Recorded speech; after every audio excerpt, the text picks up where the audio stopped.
శ్రీ సచ్చిదానంద సద్గురు సాయినాథ్ మహారాజ్ की జై.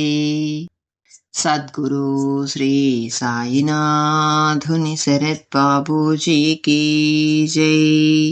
శ్రీ సాయినాథ చరిత్ర రచన శ్రీ వేమూరి వెంకటేశ్వరరావు గారు. 3వ అధ్యాయం. బాబా రెండవసారి షిరిడీ చేరుట.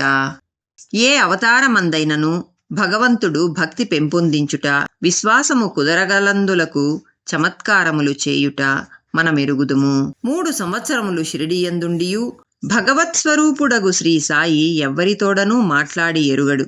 1858వ సంవత్సరంలో ఒక చిత్రం జరిగినది. నైజాము రాజ్యమందలి ఔరంగాబాదు జిల్లాకు చెందిన ధూప్ అను గ్రామమున చాంద్భాయి పటేల్ అను లక్షాధికారి ఒకడుండెను. పనివడి అతడు తన గుర్రము పైన ఔరంగాబాదుకు పయనము సాగించెను. అచట ఆ గుర్రము తప్పించుకుని పోయినది. అగుపడుట లేదు. పాపము, అతడా గుర్రమును తన ప్రాణముతో సమానముగా ప్రేమించెడివాడు. 2 నెలలు విసుగులేక ఆ గుర్రమునకై వెతకెను. కాని గుర్రము జాడ దొరకలేదు. నిస్పృహ చెంది వేరు చేయునది లేక దిగులున సగమై నిరాశతో ఇంటికి వచ్చుచుండెను. గుర్రము పోయినను జ్ఞాపకార్థము జీనైనా ఉండునని బరువను వెనుతుయ్యక జీనును వీపున పెట్టి తెచ్చుచుండెను.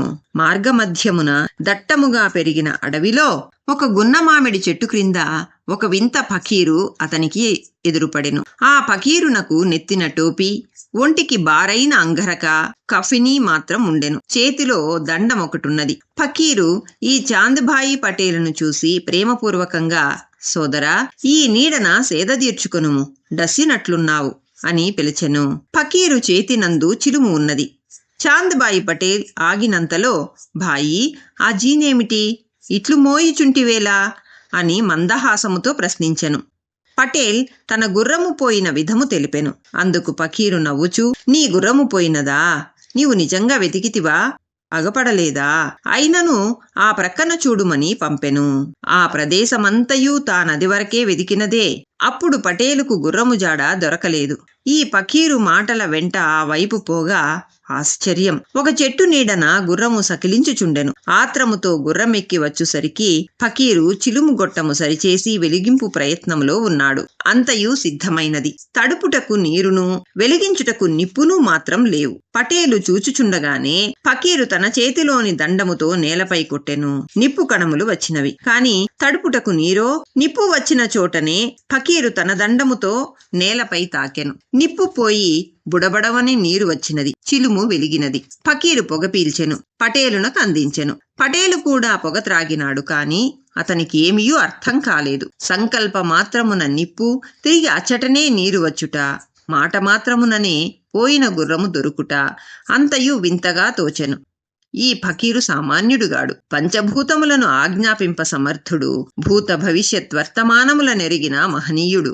నా అదృష్టమున నాకు ఈ మహనీయుని దర్శనం అబ్బినది అని పటేలు ఫకీరునకు ప్రణమిల్లి, స్వామి, నన్ను అనుగ్రహించి నాతో నా ఇంటికి రండు, నా ఆతిథ్యమును అంగీకరింపుడని వేడుకొనెను. సరే అని ఫకీరు పటేలు వెంట వెళ్ళెను.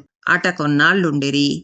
చాంద్భాయి మేనల్లునికి వివాహం నిశ్చయింపబడెను. పెండ్లి కూతురు వారిది షిరిడి. సపరివారముగా బంధువులతో పటేలు పెండ్లికి పయనమయ్యెను. పెండ్లివారితో పటేల్ కోరికపై ఫకీరు కూడా షిరిడీ చేరినాడు.